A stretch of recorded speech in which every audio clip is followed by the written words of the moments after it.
Hello and welcome to the Working Tools Podcast, 100th episode.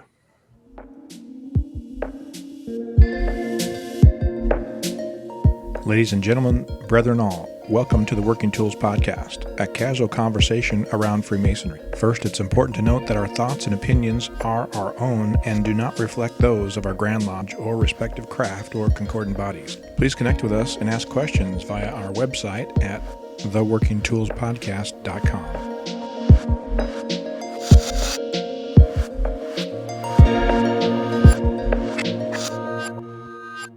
Hello, and this is the 100th episode of the Working Tools Podcast, our spectacular show where we brought back one of our prior hosts, and we're going to discuss the history of the show and how it got started and just sort of the fun we've had with it so far.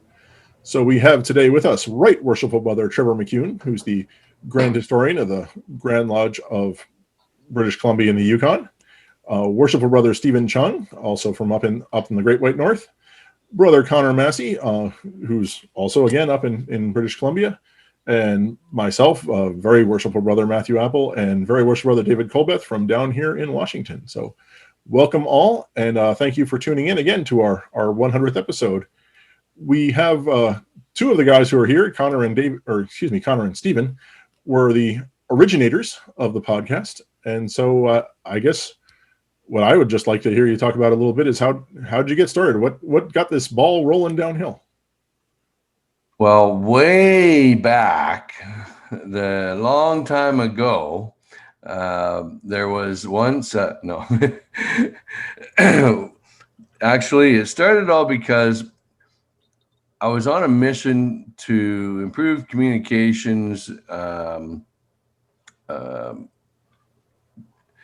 and education and things like that for Masonry in my area. And I had been listening to other podcasts, and I thought, well, there's not very many of them with, Canadian content or Canadian contributors. And there was seemingly more of them from down south. And so I thought, well, why not try and start one, right? And one conversation led to another, and I put out a message through the EB. Our Grand Lodge has an electronic bulletin that it distributes, and so I put out a call in that to try and find anybody who might be interested. And Connor was one of the first ones to reach out and say, hey, that'd be kind of cool.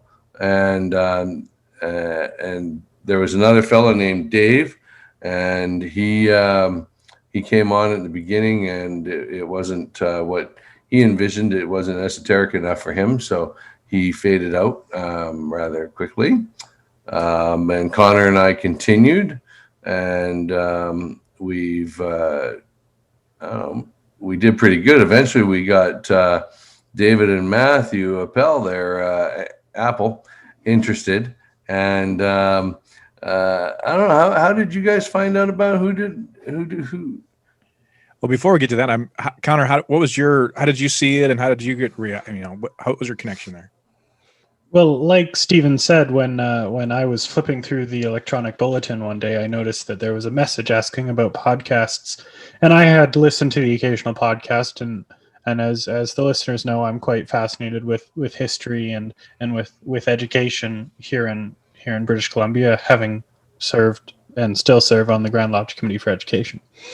So when I saw this, I thought this would be a wonderful opportunity to expand on some of the education capabilities that we have, something that can be reached out or accessed by a larger audience. So I reached out to Steve, and he and I got along quite well, being that we were both DMLA really did help that.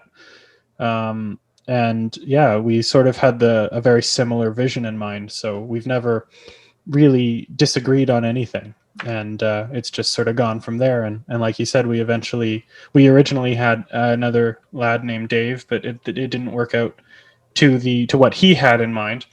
And then we got you and Matt, and then eventually I had to fade out because of my own work, even though I still kind of try to be involved in the background and will occasionally reappear like today.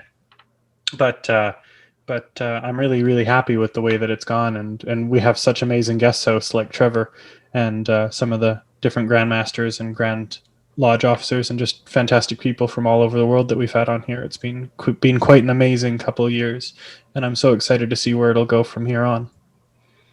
Yeah, it's been almost exactly 2 years ago that the show began recording or actually projecting live. And so I don't know how long, do you remember how long it was before that you were thinking about it and putting it together? It was only a matter of months before we had something started. And originally we were live. We were recording these shows live on YouTube and through Google Hangouts. And we were totally interactive, and we were recording on Mondays at noon. And it was quite interesting to see the number of people that would come on live on Mondays at noon and listen to us babble on about different Masonic topics, right? And then eventually Google changed their format for and their programming, which forced us to look at different alternatives. And thankfully, Zoom had come out by that point and given us the opportunity to have these visuals and have video conferencing going. And yes, there are webinar features, and we could have stayed live, but we were all getting kind of busy at that point where we decided to switch over to recording them and making different sessions that we would record later. And I know for a while there, it was just schedules were challenging. So it was, I think, a smart move. That's kind of where I came in. I think I was in the first 10 shows or so. Similar story, and I think Matt will have a very similar story too, that we all listened to too many podcasts, or had listened to a few anyway, and we thought that would be kind of cool to be part of that. And all of us, I think, have a desire for education. I mean, Matt, I want to steal your thunder, but being chairman of that committee for Washington at one point.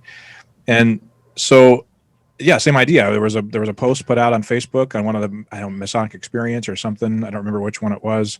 Which, by the way, little plug, the Masonic Experience is originated by one of our guests, very worshipful brother Zane McKeown. Anyway, I saw that post down there. They're looking for a podcast host, and I thought, gosh, my heart started fluttering and thinking, is it possible that there's a chance that I could even be considered for this opportunity? And I thought, no way. There's just, these guys you're going to get hundreds and hundreds of requests. And I don't mean to downplay my qualities or my abilities, but I think our phone call, I was standing in the parking lot taking the call real quick. And it was like, okay, you can put a sentence together. He's got a pulse. You're in. And I thought, okay.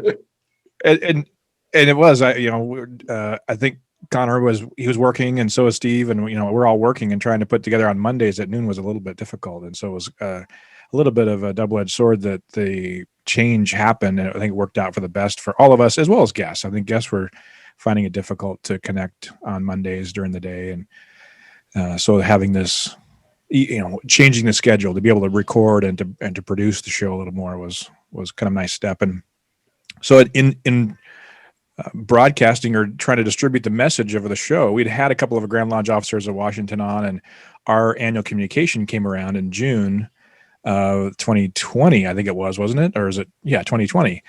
And I made the announcement, and at our annual communication, you slip the junior warden an announcement note, and that's how they, we're having a barbecue over here at this lodge, or they're having training over here at this lodge, or whatever. And so I slipped them a note and said, this is what it's the Working Tools podcast, and please, come listen. It's at noon and we're looking for, people to listen. And so I think he messed it up the first time. It didn't make any sense. And so I had to send it to him again. I won't name the junior grand warden at the time. And if you can do the math. And then anyway, he did it well enough that Matt came up to me and talked to me after on a break, and we started chatting. And again, kind of the same thing. I won't mean to downplay his abilities too, but he could put full sentences together.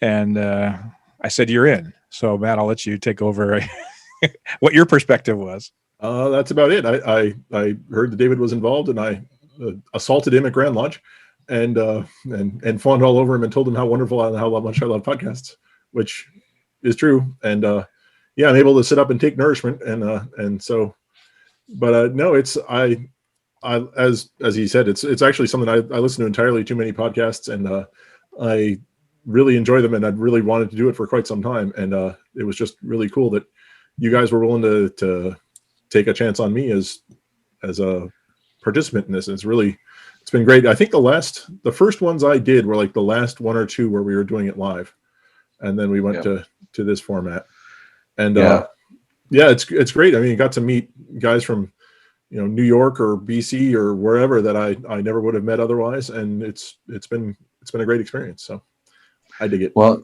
you guys have been great additions to the team, and I'll tell you, it was at that time when we converted over to doing recorded podcast sessions.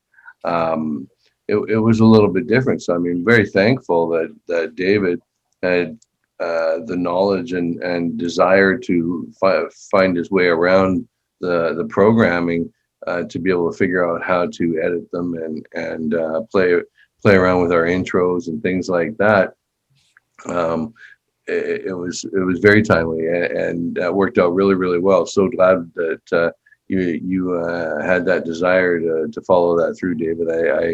I really, really, really appreciated that at the time, especially because things were changing fast, and we were not sure how to get things done. And it was very advantageous at that time for you to spend all that time and effort on learning how to do those things.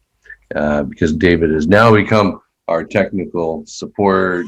He just does all the technical stuff, and Poof, it just happens. Everything just happens. No, it's David behind that poof. And now if you don't like any of the technical stuff, you get to blame me, right? Yeah, right. And now what brings us to bringing brother Trevor McKeown on board. With this 100th episode, we decided to slice it into 3 bite-sized pieces. Please be sure to tune in for the rest of the shows.